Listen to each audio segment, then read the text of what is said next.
Bien. Alors, Madame Gagnon, merci de vous prêter au jeu de la petite entrevue, surtout en fin de soirée. Oui, oui, je ne savais pas qu'il en restait d'autres. Est-ce que vous avez participé au lancement du sommet du livre? Qu'est-ce que vous pensez du sommet? C'est quoi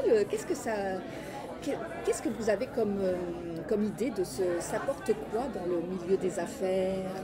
Est-ce que c'est un réseautage? Qu'est-ce que vous pensez? Est-ce que ça va mettre le livre à faire de l'avant?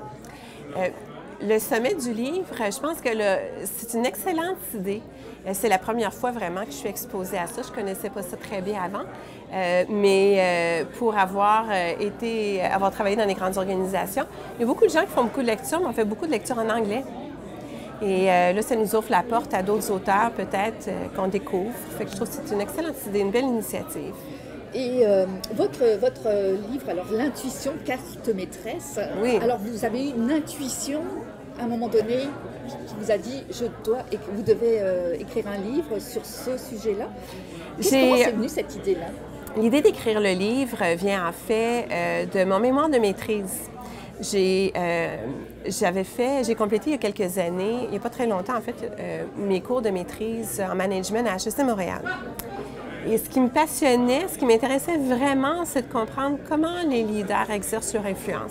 Moi-même, j'ai un parcours très rationnel. J'ai un bac en mathématiques, j'ai été actuaire, j'ai géré des équipes en informatique, mais j'ai toujours été très, très fascinée par les leaders qui sont capables de prendre des décisions spontanément, qui sont capables de créer, qui sont capables d'influencer. Je trouve qu'il y a un talent au-delà du rationnel.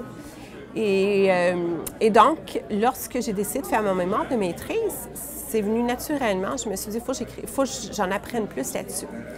Et j'ai eu l'occasion de rencontrer des leaders fascinants comme l'ancien premier ministre Lucien Bouchard, Serge Godin, Jeannette Bertrand, Ricardo, leader de la Caisse de dépôt, Banque Laurentienne et tout ça. Donc, des gens de différents secteurs, à différents moments de leur carrière. Et quand on parlait d'influence, ils m'ont tous expliqué que c'est des rencontres individuelles qui duraient environ une heure et demie. On parlait 5-10 minutes d'arguments rationnels. Mais le reste du temps, on parlait de leur instinct, du feeling, du gut feeling. Je me rappelle, Lucien Bouchard me disait, tu sais, l'instinct, ça fait la différence entre un potentiel de succès et un échec assuré. Et finalement, ça fait plein de sens. Et pour aujourd'hui être coach, puis rencontrer plein de gens qui disent « Mon Dieu, Ginette, j'ai bien préparé mon dossier. Pourquoi les gens adhèrent pas? » Bien, c'est parce qu'au-delà du rationnel, il faut aussi interpeller autre chose. Et à force de faire ma revue littérature, ma recherche, j'ai compris par la neuroscience que le cerveau, tout simplement, fonctionne de deux façons. On a accès à la connaissance par notre processus rationnel, mais par analogie, association, on a aussi accès à nos connaisses, mais ça s'appelle un processus intuitif. Et c'est cet élément-là qui nous permet d'être rapide, spontané, puis qui m'a passionnée au point de dire « Mon Dieu, il faut qu'on en parle! » Il faut faire un livre, et puis oui, voilà. On l'entend. En fait, l'intuition, le processus intuitif, c'est inné.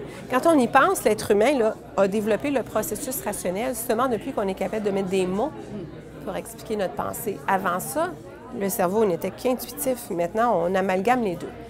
Et donc, ce n'est pas le fait d'avoir des intuitions le problème, c'est d'y porter attention.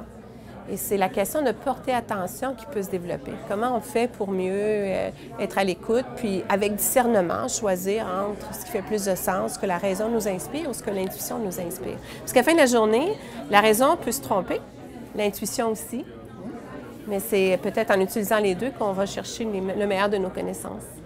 Le juste équilibre, là. Il faut utiliser les deux, en tout cas, pas se baser sur l'un. Un gestionnaire d'entreprise, un dirigeant, un professionnel, qu'est-ce qu'il va en retirer pensez-vous? Qu'est-ce la première chose qu'il pourrait utiliser? Bien, je pense que ce qu'on me dit, en tout cas, c'est que le modèle que je présente sur comment inspirer confiance et l'influence, je pense que c'est assez concret pour que ce soit clair. Mais je pense que l'angle qui est différent des autres livres sur l'influence, c'est justement de l'expliquer à partir de l'intuition et la raison. Fait que ça ouvre une autre façon de le comprendre. Fait que je pense que ça interpelle autre chose. Bien, on va vous souhaiter le plus franc succès. Merci. J'ai beaucoup aimé aussi. Oui, c'est très gentil. C'est des sujets humains, là, il y a quelque chose. Oui. Alors, merci infiniment, ça me fait un grand plaisir. Merci à vous. Au revoir.